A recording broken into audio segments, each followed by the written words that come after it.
Nosso próximo passo, nós vamos ver então o bálsamo, um pouco do remédio, né, para o pecado. Então, nós ouviremos a oração de Davi e também a ajuda do profeta, né, que o faz reconsiderar a sua ação, a sua atitude.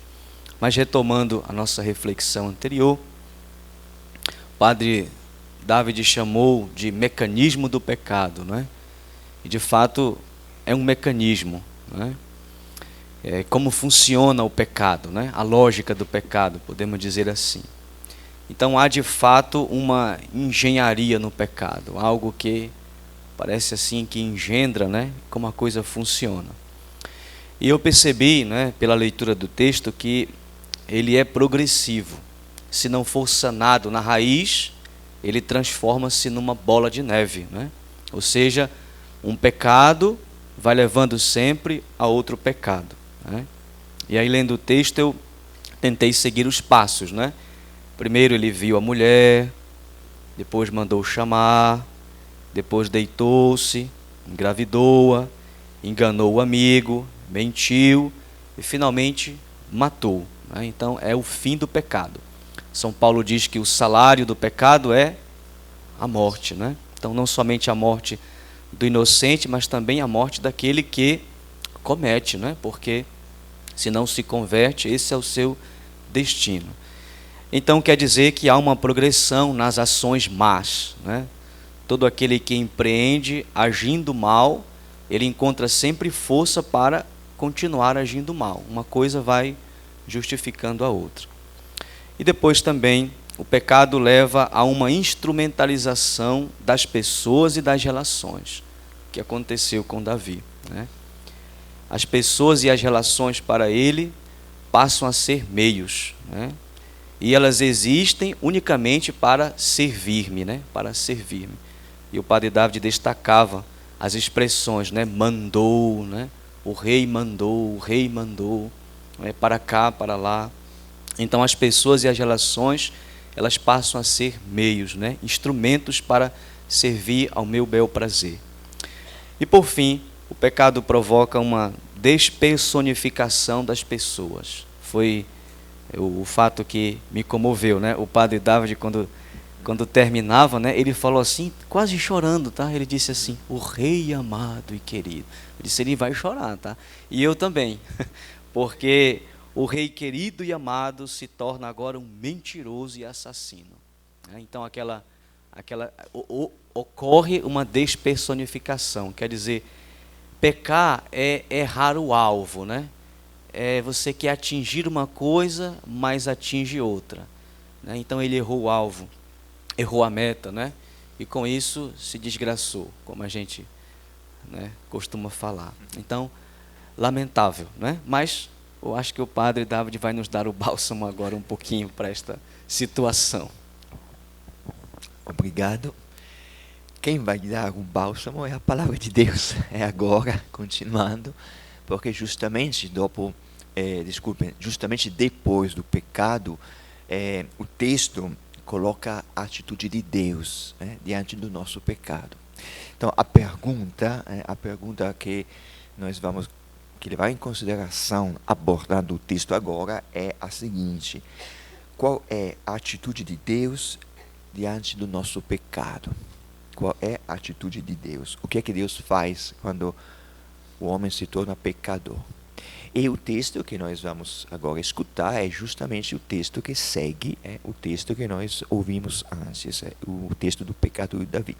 Agora vamos ver. Lá, aquele texto, o capítulo 11, acabava dizendo, mas, a ação de Deus, desculpem, mas a ação que Davi praticara desagradou a Yahvé, a Deus. E agora vamos ver o que é que Yahvé, Deus, vai fazer. Capítulo 12 do segundo livro de Samuel. Até quase o fim, né? Até o versículo 25.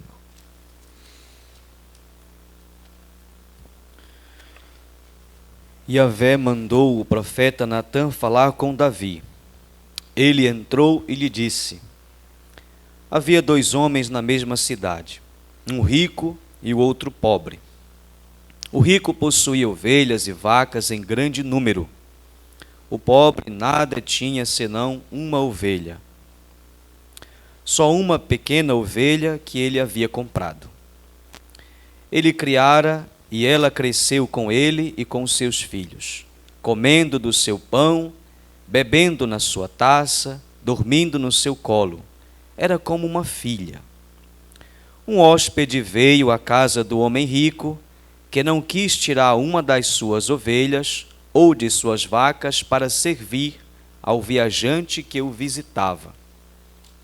Ele tomou a ovelha do homem pobre e a preparou para a sua visita.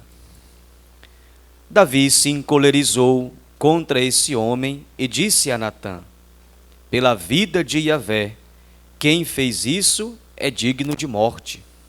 Devolverá 4 vezes o valor da ovelha por ter cometido tal ato e não ter tido piedade. Natã disse a Davi: esse homem és tu.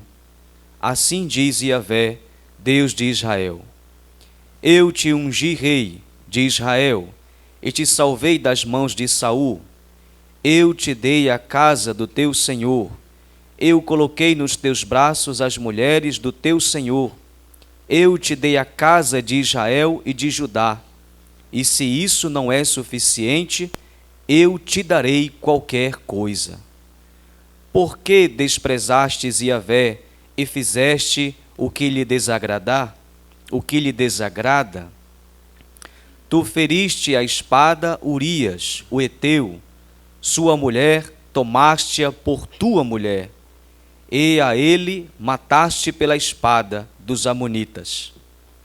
Agora a espada não mais se apartará da tua casa, porquanto me desprezaste e tomaste a mulher de Urias, o heteu, para que ela se tornasse tua mulher. Assim diz Yahvé: na tua própria casa farei surgir a desgraça contra ti. Tomarei as tuas mulheres debaixo dos teus olhos e as darei ao teu próximo, que se deitará com as tuas mulheres à luz deste sol. Tu agiste em segredo, mas eu cumprirei tudo isso perante a face de todo Israel e à luz do sol.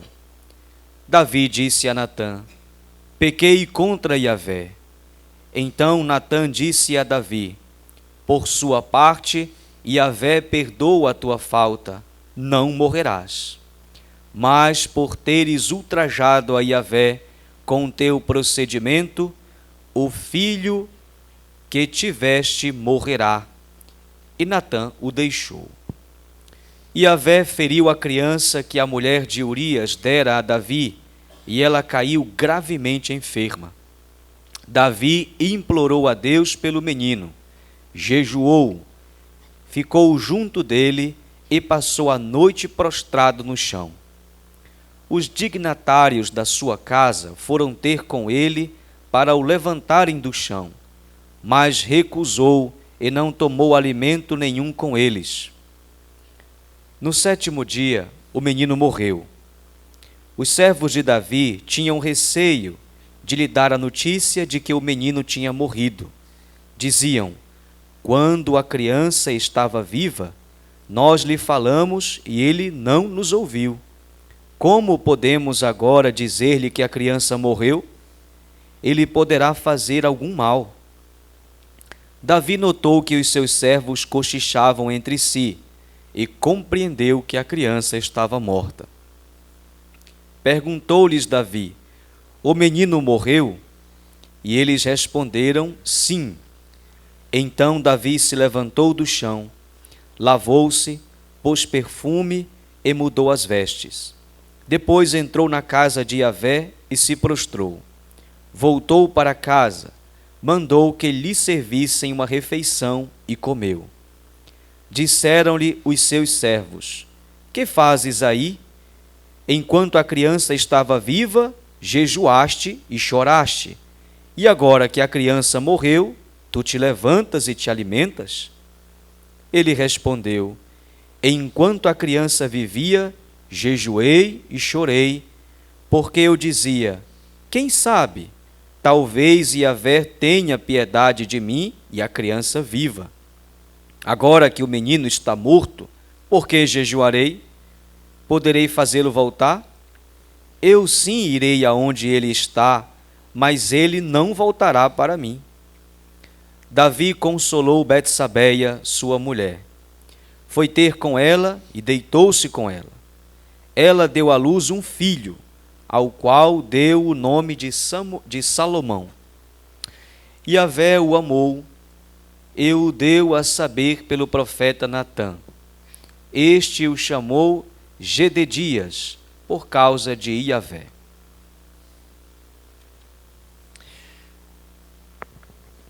Bom, o texto começa com a chegada do profeta Natã.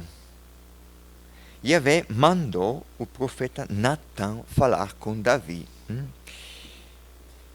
É interessante que agora quem manda é Yahvé.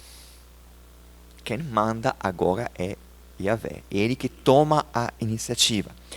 Até agora, Davi não quis conversar com Yahvé. Até agora, Davi não procurou a Deus. E Deus quer procurar Davi. Então, manda o seu profeta, Natã. E a palavra que o profeta conta a Davi, ela se apresenta na forma de uma parábola, que conta uma situação de injustiça. Aqui, como nós ouvimos, na parábola, havia dois homens na mesma cidade. E a parábola frisa as diferenças entre esses dois homens, rico e pobre. O rico possuía quer dizer, talvez fosse uma herança. Ele possuía, desde sempre possuía, vacas e ovelhas em grande número. O pobre não tinha nada senão uma ovelha, só uma pequena, que ele havia comprado.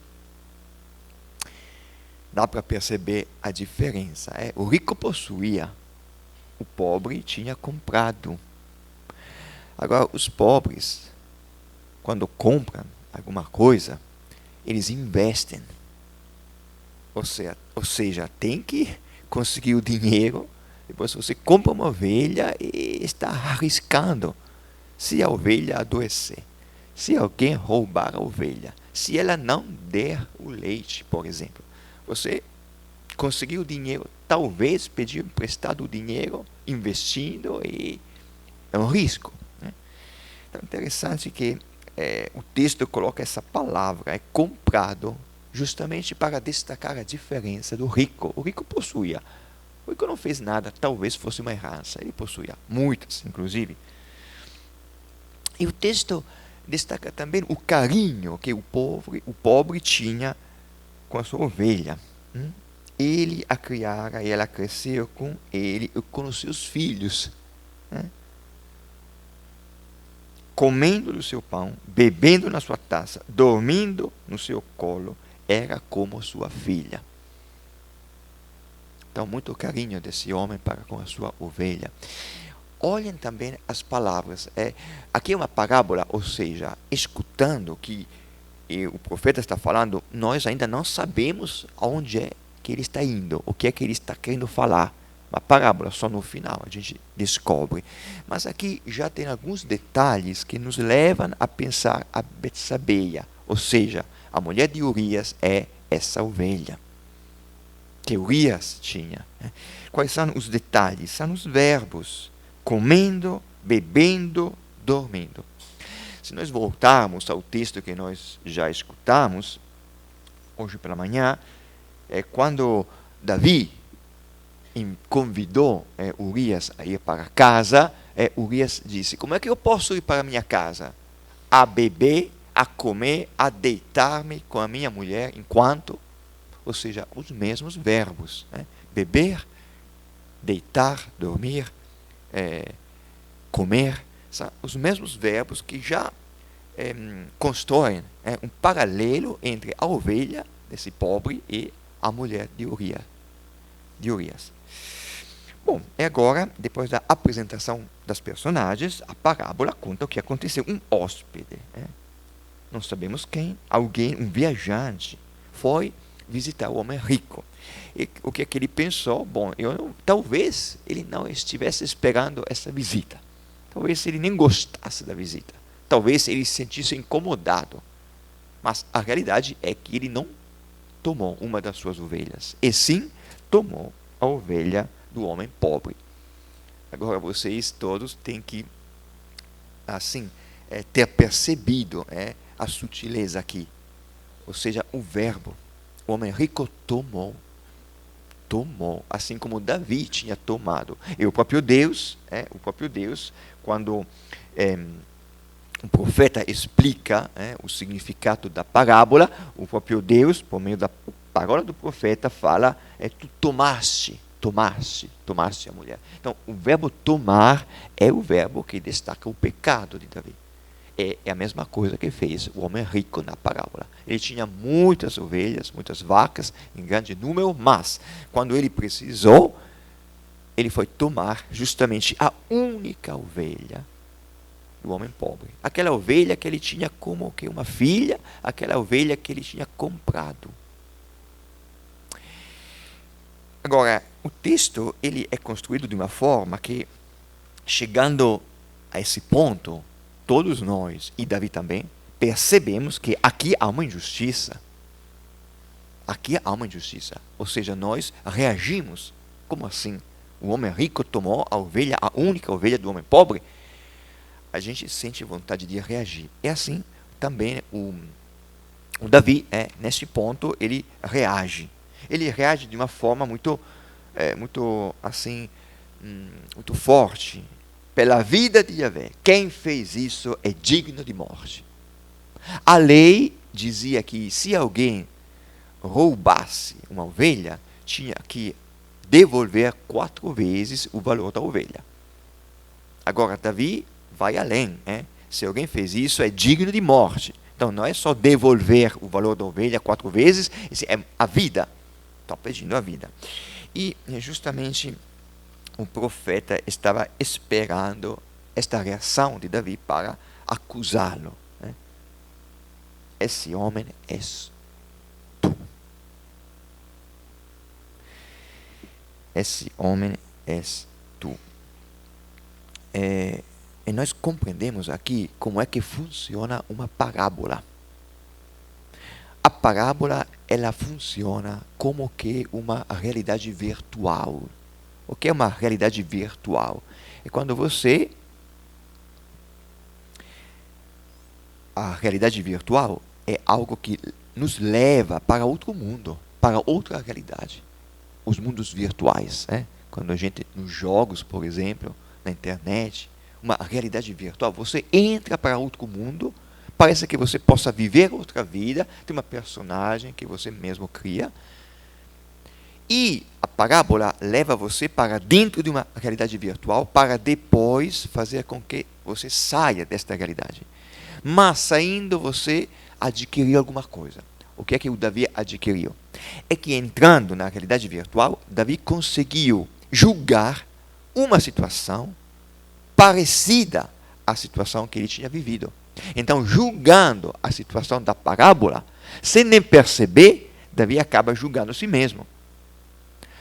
Ou seja, o profeta contou: olha, aconteceu isso, um pobre foi roubado, um rico tinha muitas ovelhas, vacas, e Davi explodiu. Quem fez isso tem que morrer. Justamente é você que fez isso. Se o profeta tivesse falado logo na cara de Davi, de forma direta, explícita: tu roubaste aquela mulher, a mulher de Urias, a única, você tem muitas mulheres.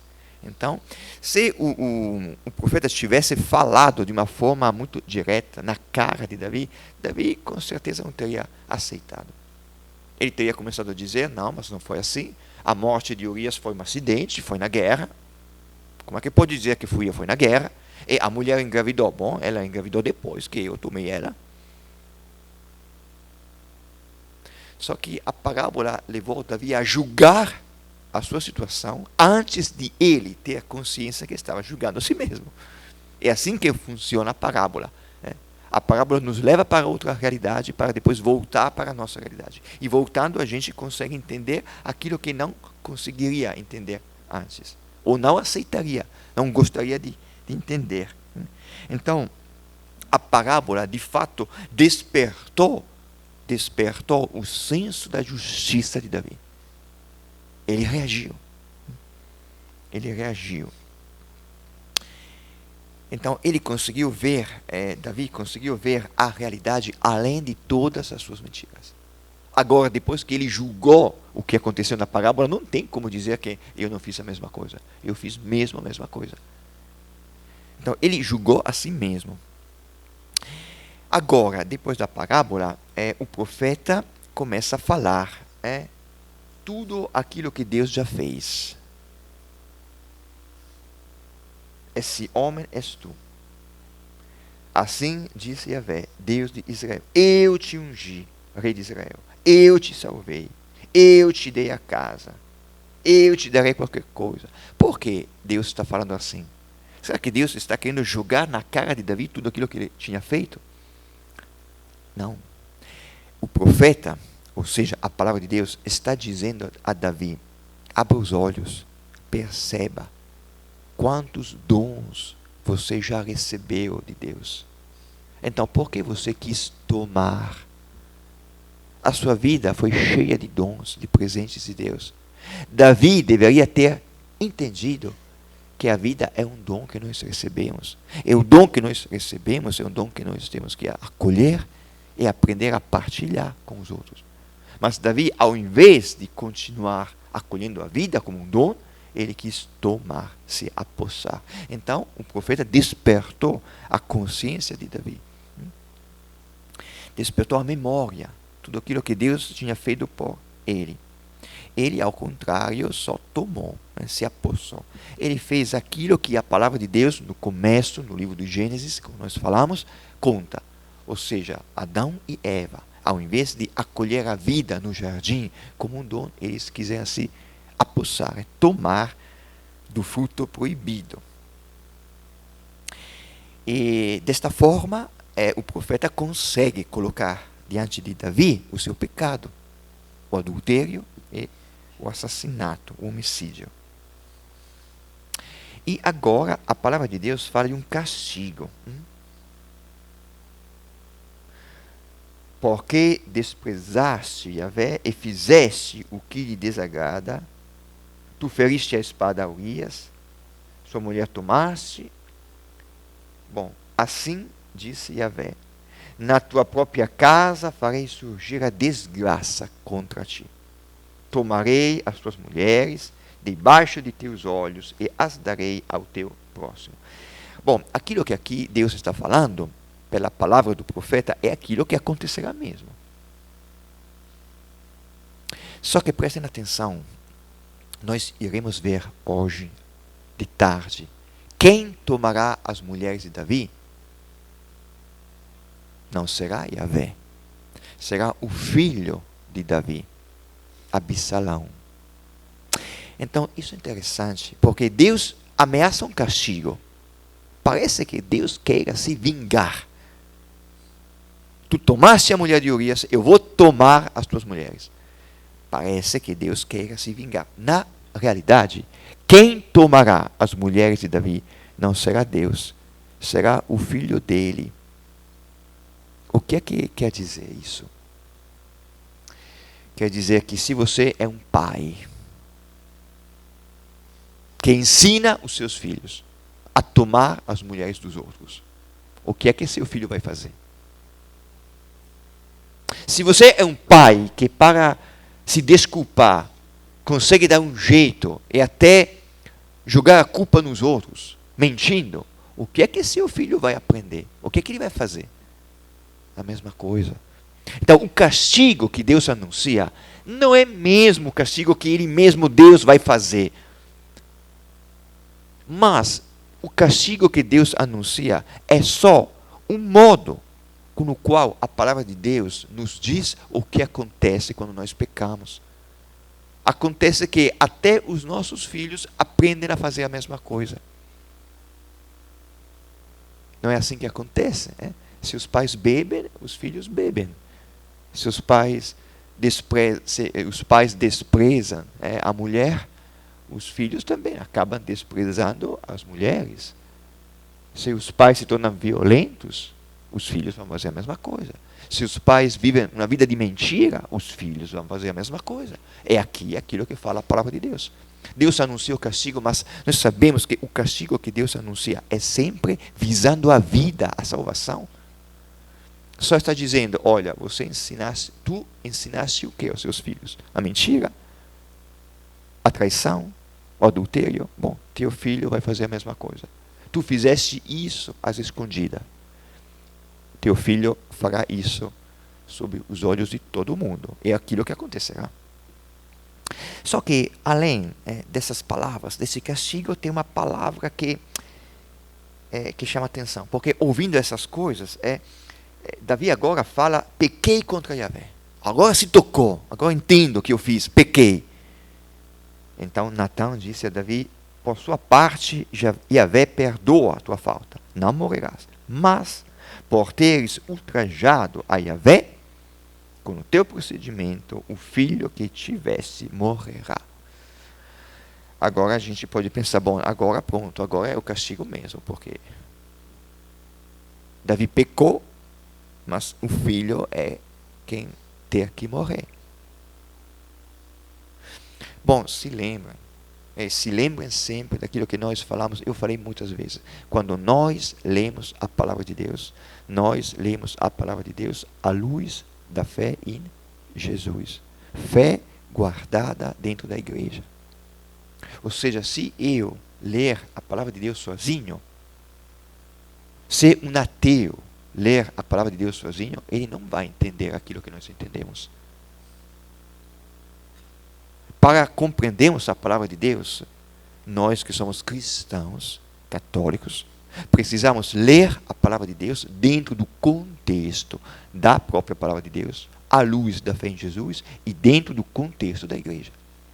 Então, olhando para este ponto de vista, será que, olhando para Jesus, será que eu posso pensar que Deus quis mesmo a morte da criança? Davi mandou matar Urias, inocente. Será que Deus faz a mesma coisa e manda matar uma criança inocente? Mas que Deus é esse? Olha, se Deus é assim, eu vou me logo embora. Eu não gosto de um Deus desses. Eu pequei, bom, a minha culpa, se quiser, pode me matar. Mas por que a criança? Porque é uma criança inocente. Será que a gente pensa de verdade que Deus possa fazer uma coisa dessa? À luz de Jesus, não. Por que à luz de Jesus, não? Porque na cruz, quem morreu pelos pecados foi o Filho de Deus. Nem os pecadores morreram. Imagine os inocentes. Então, quando nós lemos a palavra de Deus, temos que prestar atenção. Nós lemos a palavra de Deus à luz de Jesus, o Filho de Deus que me amou e se entregou por mim, pecador. Então não pode ser que Deus queira a morte da criança. Então por que o texto fala que Deus mandou e falou que... Bom, porque antigamente, tudo aquilo que acontecia, antigamente, Israel pensava que fosse Deus a causa. Acontece uma coisa, é Deus. Morreu uma criança, é Deus. Mas nós sabemos que não é assim. Então, por que a criança morreu? Bom, a gente não entende tudo. Se eu passar num sinal fechado e morrer, se eu passar e atropelar alguém que morre, será que Deus quis tudo isso? Não, sou eu que passei, sou eu que errei, mas não é Deus que quis. Mas por que aconteceu? Tem coisas que a gente não entende até o fim, mas, mesmo sem entender, não podemos, querendo explicar tudo, não podemos atribuir a Deus o mal. Por que não podemos? Porque a nossa fé em Jesus nos ensina que de Deus nós esperamos só o bem. O que acontece quando a gente peca, quando a gente faz o mal, é que a gente traz para si as consequências do pecado. Como eu acabei de falar, não foi Deus que tirou de Davi as mulheres dele, foi o filho dele. E por que o filho dele fez isso? Porque o filho dele aprendeu a fazer aquilo que o pai fazia. Eu vou falar uma coisa só para, assim, aliviar um pouco a situação, né? Uma vez, eu estava no Líder, acho. Eu vi uma cerveja lá, me deu uma vontade. Então pensei, bom, vou comprar uma cerveja. Eu estava já pegando a cerveja. Nessa hora, chegou uma mulher que eu não sabia quem era, mas ela já tinha me visto, me conhecia. Disse, bom dia, padre. Padre, o que é que o senhor está fazendo? Disse, olha, nada, só estou ajeitando a cerveja. Mas por que isso? Mas porque essa mulher tinha a experiência que os homens que bebem ficam embriagados e depois se tornam violentos. Mas a minha experiência não é essa. Eu nunca vi meu pai embriagado. Na Itália é normal a gente tomar uma cerveja, até duas, mas não é até ficar. É só para dizer o quê? É que é a mesma coisa. Se os filhos de Davi viam Davi fazer essas coisas, eles aprenderam a fazer a mesma coisa. Então, Deus anuncia o castigo, mas o castigo de Deus é só o que mostra as consequências do pecado. E aqui é a mesma coisa. Porque a criança morre? Aconteceu que morreu, mas o texto quer dizer, o fruto do pecado é a morte. O que o texto quer falar é o seguinte, o fruto do pecado é a morte. Não é Deus que quis a morte da criança, mas o texto explica que se faleceu é porque teve um pecado. O fruto do pecado é a morte. E aqui é bonito que, olha, prestem atenção, se o fruto do pecado é a morte, quer dizer que quando alguém pecar, pode ter certeza, alguém já está morrendo. Alguém já está morrendo. Se você vive no pecado, olha, ao seu redor, alguém já está morrendo. Sempre que alguém peca, alguém sofrendo. Sempre. Sempre que alguém que escolhe tomar, ao invés de acolher o outro, alguém que está sofrendo. Pensem nas suas experiências, na sua casa, na sua família. E agora, o texto conta o que aconteceu. Depois que o profeta falou, a criança tem que morrer, Davi começou a chorar, a implorar. Implorar, o verbo aqui é a buscar a Deus. É curioso. Até agora, Davi não tinha buscado a Deus. Agora que se despertou, agora que ele procura a Deus. E antes, depois que Deus o procurou, o buscou, ele começa a buscar a Deus. Jejuou, ficou junto da criança, passou a noite prostrado no chão. E todo mundo estava se desesperando, porque, meu Deus, o rei não quer nem comer, já faz uma semana. Depois da morte da criança, o rei se levantou e começou a comer, a viver. E os servos ficaram assustados. Como assim?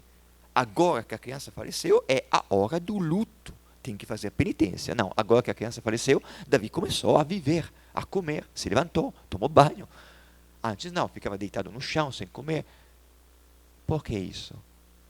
Porque enquanto a criança estava ainda viva, o texto está dizendo que Davi estava assumindo todas as consequências do pecado. Davi teve que assumir todas as consequências do pecado. De fato, o texto descreve Davi como se ele estivesse morto. deitado, sem comer. Do ponto de vista espiritual, Davi já estava morto. Foram 7 dias. Uma semana. Ele implorando, buscando, chorando, deitado no chão, sem comer, se arrependendo. Por que isso? Justamente porque Davi tem que assumir até o fim as consequências do seu pecado. Depois da morte da criança, ele começa a experimentar o perdão de Deus. Ou seja, depois de ter assumido até o fim as consequências do pecado, ele começa a viver. O perdão começa a ter uma eficácia em Davi. Olha, eu fiquei pensando, esta semana para Davi foi um trabalho de parto. Ele nasceu como homem novo. Às vezes a gente comete um pecado que é logo se confessar. Você se lembra do Saul, mais uma vez, coitado. Quando Samuel falou, ele disse, bom, eu errei, eu pequei, eu desobedeci, perdoa, e agora vem comigo, vamos lá na frente dos anciãos. Ou seja, pediu perdão, foi um segundo. Nem parou 5 minutos para pensar naquilo que tinha feito. Aqui, Davi passou uma semana. O arrependimento é fundamental para que o perdão tenha uma força, uma eficácia na sua vida. Se você pecou e você foi logo pedir perdão, talvez, bom, Deus perdoa.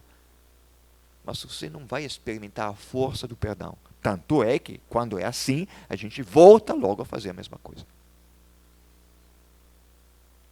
Davi não. Davi ficou uma semana morto, do ponto de vista espiritual, deitado sem comer, sem se levantar, uma semana morto do ponto de vista espiritual. E depois que ele assumiu até o fim as consequências do pecado, ou seja, a criança morreu, então ele experimentou até o fim as consequências do pecado, a morte, é aí que ele começa a se levantar. Ou seja, o perdão que Deus já tinha dado começa a ter eficácia, a ter efeito, e começa a se sentir vivo. Essa é a misericórdia de Deus. Misericórdia, a palavra hebraica é rahamim, que quer dizer entranhas. É como se Davi tivesse voltado para as entranhas de Deus e tivesse renascido de novo. E o perdão renovou Davi. E olha que bonito. No final, Davi consolou Betsabeia. Consolar significa estar perto dela. Davi que antes tomou, jogou fora, tomou de novo. Agora não, consolou, ficou ao lado dela. E a mulher volta aqui a ser chamada pelo nome. Antes sempre foi a mulher de Urias, a esposa de Urias. Agora é chamada pelo nome. Volta a ser uma pessoa, a ser vista como pessoa. E bonito que antes, ao redor de Davi pecador, só tinha morte. Agora, ao redor de Davi, que experimentou o perdão, há vida. A mulher engravidou. Nasceu uma criança. A vida. O fruto do perdão é a vida do pecador que experimenta o perdão e a vida das pessoas ao seu redor. Enquanto o fruto da morte, pelo amor de Deus, irmã Francisca, não se esconda lá atrás. O fruto do pecado é, ao contrário, é a morte. E essa criança recebeu 2 nomes. Salomão, que tem tudo a ver com Shalom, que significa paz. O reinado de Salomão será um reinado de paz. E outro nome, que eu não me lembro, Gededias, que significa amado. Amado. Ou seja, a criança, Deus escolheu esse segundo nome para dizer a Davi, esta criança é amada. Eu assumo como meu filho. Eu cumpro com a palavra, com a promessa que eu dei. Então, esse é o nosso texto. Agora, só uns destaques como meditação. Resumindo, qual foi a atitude de Deus para com o pecador? Bom, primeiro Deus conta uma parábola, como nós vimos. por que Deus contou uma parábola? Porque, como nós vimos várias vezes, quando a gente peca, a gente não tem vontade de assumir o pecado, de reconhecer o pecado. A gente tem vontade de, não fui eu. Bom, quando não pode se esconder, bom, fui eu, mas todo mundo faz a mesma coisa. A gente arranja uma desculpa. Ou seja, quando a gente peca, não gosta de enxergar o pecado, de ver o pecado. Então, Deus, por meio da parábola, arranjou um jeito para chegar ao ponto de despertar a consciência de Davi. Quando você vive uma vida nas mentiras, atordoado pelo pecado, pelas mentiras, você não consegue enxergar a verdade mais. Então Deus, por meio da parábola, fez com que Davi julgasse a si mesmo. Porque afinal, quem julgou Davi não foi Deus. Foi ele mesmo que disse. Quando o profeta falou, tu és esse homem, ele disse, eu pequei, sim. Então, a gente quando, assim, tem alguma coisa errada, tem sempre a tentação de jogar logo na cara, a sua culpa fez isso. E aqui não, Deus tem essa sabedoria, conta uma história que parece que não tem nada a ver. E no final, é você. É a mesma coisa que sempre faz Jesus no Evangelho, quando conta as parábolas. Um pai tinha 2 filhos, o filho mais novo foi embora. Você escuta a história, você pensa que seja uma história bonita e não sabe que essa história está falando da sua vida. E depois que você julgou, pronto. É aí que cai a ficha e você percebe, meu Deus, eu sou esse homem pecador. Então eu posso assumir. Então Deus achou um jeito de chegar, um jeito de despertar a consciência de Davi. Ou seja, Deus conseguiu ultrapassar as defensas que as nossas mentiras sempre constroem ao redor da nossa consciência. As mentiras constroem uma defesa.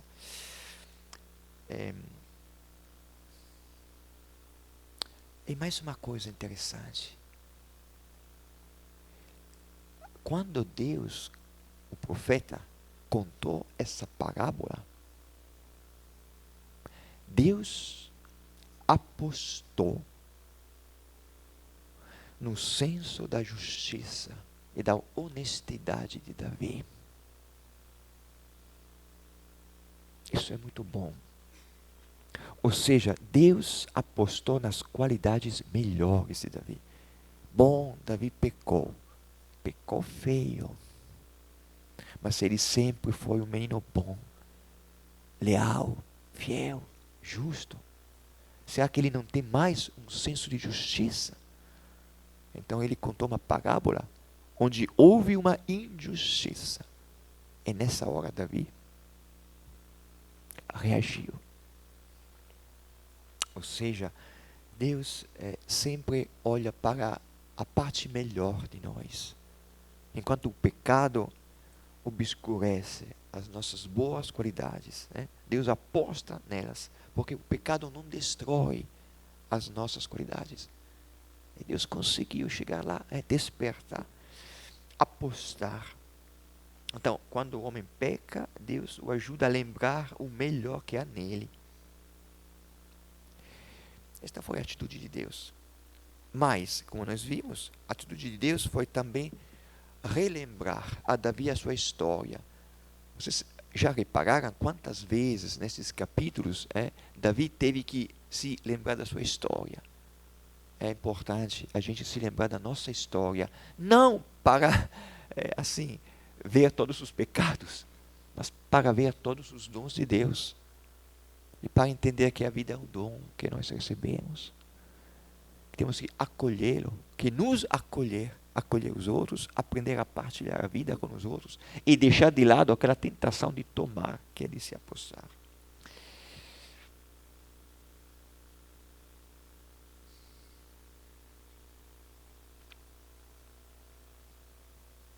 Enfim, só mais uma coisa, Deus corrigiu Davi, mas o perdão de Deus antecipa o arrependimento de Davi.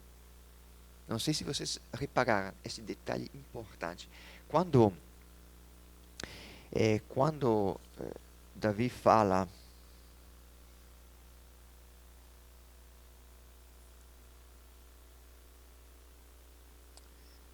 desculpe, né? Só deixa. Quando Davi fala, pequei contra Yahvé, o profeta fala, por sua parte, Yahvé perdoa. Ou seja, Yahvé já perdoou. O arrependimento vem depois.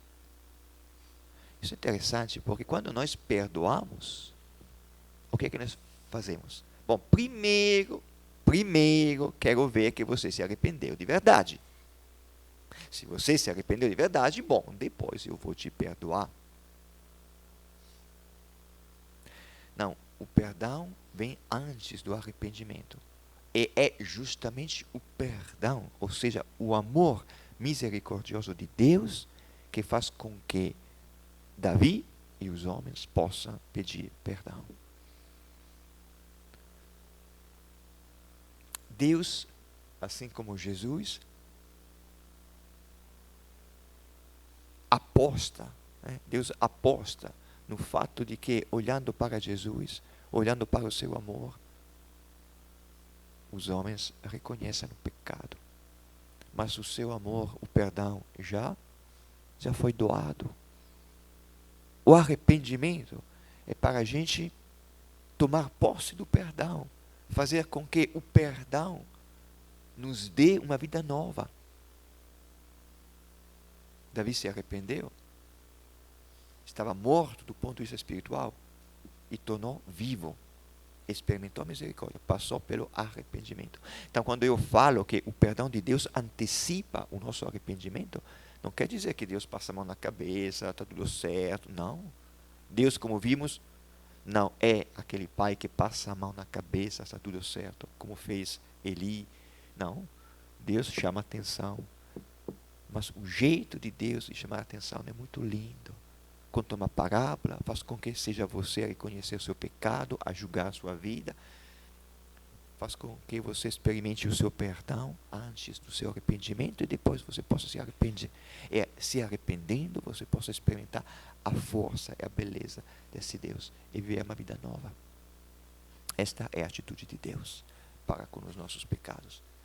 Se nós compreendermos tudo isso, nós compreendemos uma coisa muito importante, que não há de jeito nenhum razão para ter medo de Deus.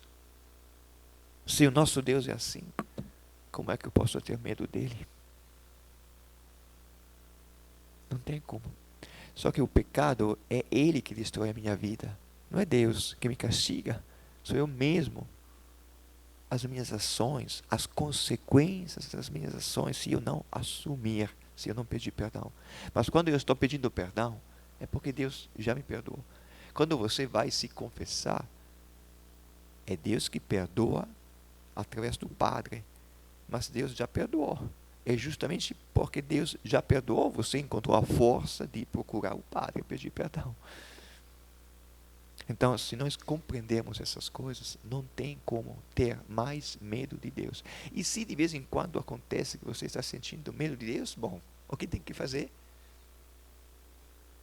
Vai para a capela, como fazia Davi na frente de Jesus. Olhe para ele. Como é que eu posso ter medo de um homem crucificado na cruz? Agora, do gigante Golias, eu tenho medo. De um homem crucificado na cruz, eu não tenho medo. E o seu perdão, o seu amor faz com que eu queira ser um homem melhor. Melhor do que eu já fui quando pequei. Então vamos parar aqui. Algumas perguntas podem ajudar. Se eu já experimentei algo parecido na minha vida, se eu já experimentei o perdão como que um renascimento, nascer de novo. Se eu já experimentei a força da correção fraterna. Se alguém já chegou comigo querendo me ajudar, se eu já experimentei algo parecido ao arrependimento de Davi. Olha, foi uma semana. Eu nunca cheguei a passar uma semana, né, chorando, pedindo, implorando, sem comer, deitado no chão, pedindo perdão a Deus. E talvez, sendo que eu nunca fiz isso, eu nunca consegui, até agora, me livrar de alguns pecados. Bom, tem trechos também, se vocês quiserem, né, ler outros trechos. E tem a oração, o Salmo 51, 50, que é o Salmo de Davi. Que Davi, a tradição fala, é o Salmo que Davi rezou, ele mesmo compôs, quando ele pediu perdão. Vamos então aproveitar este tempo até o sino tocar, podem rezar sem se preocupar. Hoje à tarde retomem essas coisas, porque agora dá pouco tempo, né? E, sobretudo, voltem depois para a capela, lá na frente de Jesus, rezem com as palavras do Salmo de Davi. Vamos então concluir rezando juntos.